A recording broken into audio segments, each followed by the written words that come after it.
Gusto darle la bienvenida esta mañana a Adelina Ruiz. Ella es gerente de cambio climático del Instituto de Recursos Mundiales. Adelina, ¿cómo estás? Buenos días. Hola, buenos días, Jimena. Muchas gracias por el espacio. Avelina, mucho se habla que el cambio climático, que ya estamos viviendo los efectos. Me gustaría que nos explicaras a grandes rasgos justamente qué es este fenómeno, en qué consiste este cambio climático.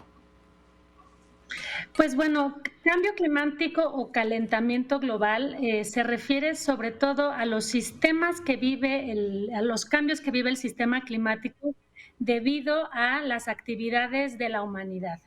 A lo largo de la historia de la Tierra ha habido cambios, digamos, naturales a través de los procesos geológicos que ha vivido la Tierra. Sin embargo, es inequívoco que a partir de la era industrial, las concentraciones de gases de efecto invernadero proveniente de la quema de combustibles fósiles, sobre todo, ha provocado que el crecimiento de la temperatura se produzca. Los últimos informes nos dicen que la influencia humana es inequívoca y cada vez vamos rompiendo récords en cuanto a incremento en las temperaturas. Estos han sido los 8 años más cálidos de que se tiene registro. Y vamos rompiendo hitos en la superficie del hielo ártico, los incrementos en el nivel del mar, son distintos factores que nos hablan y ahora, bueno, un proceso que se combina con una variabilidad natural como es el fenómeno del Niño. Sin embargo, la frecuencia de los eventos extremos vinculados al incremento de la temperatura se hacen más constantes. Entonces, estamos en un momento crítico para actuar y en un momento crítico para adaptarnos a los cambios en el sistema climático que ya estamos viviendo. Avelina, hablas ahorita y coincido contigo que estamos en un momento crítico, pero ¿qué tanto se está entendiendo así por los gobiernos, por la sociedad en general? Pareciera que poca importancia se le da a este tema, que se ve como algo lejano cuando pues ya lo tenemos encima, los efectos, y como tú comentas, tenemos 8 años, los últimos años han sido más cálidos y ahorita no me quiero adelantar, pero también vamos a hablar de lo que nos espera en el futuro. ¿Se está tomando en serio este tema del cambio climático y sus efectos?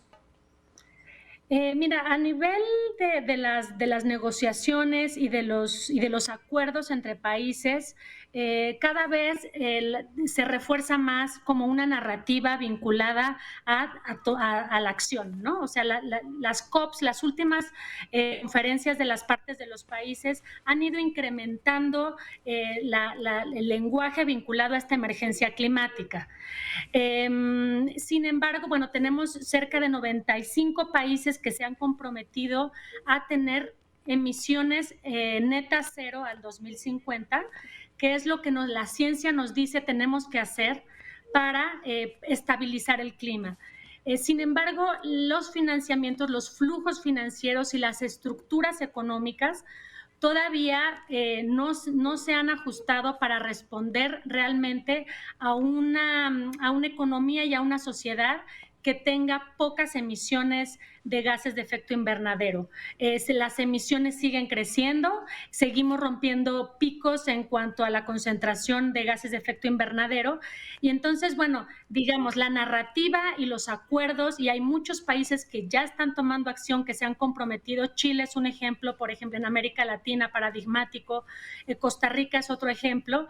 Y hay países como México que vamos más rezagados por dónde estamos apostando a poner el dinero para convertir y transformar nuestros sistemas sociales y humanos, ¿no? El transporte, la energía, la deforestación, cómo nos vinculamos y cómo hacemos que nuestros sistemas sociales sean mucho más, con menos contenido de gases de efecto invernadero. Justamente a esto iba, Avelina, hablas tú de estos 95 países comprometidos. ¿Dónde queda México cuando vemos Hola. que lamentablemente pues insiste las autoridades en apostarle a las energías sucias? No vemos, ahorita tú hablabas también de los financiamientos, el tema de recursos, tampoco vemos que se esté destinando suficiente recurso para el tema del cambio climático, para los cuidados en especial del medio ambiente. ¿Dónde está parado México actualmente en este rezago que tú nos comentas? Bueno, México es uno de los países, digamos, el país número 12 en emisiones de gases de efecto invernadero. Claro, en términos de emisiones per cápita, no es de los países que más contribuyen. Sin embargo, bueno, con una economía que todavía depende de una industria fósil, de la industria petrolera y del gas, sigue estando atado a una economía sucia en términos de emisiones al aire y de gases de efecto invernadero. La matriz energética, la electricidad, todavía casi el 70% se produce con combustibles fósiles y toda la energía, toda la energía que se produce en el país, el transporte es más del 80% que depende de estos combustibles. México ha mostrado más ambición en el último año, incrementó su meta de reducción de emisiones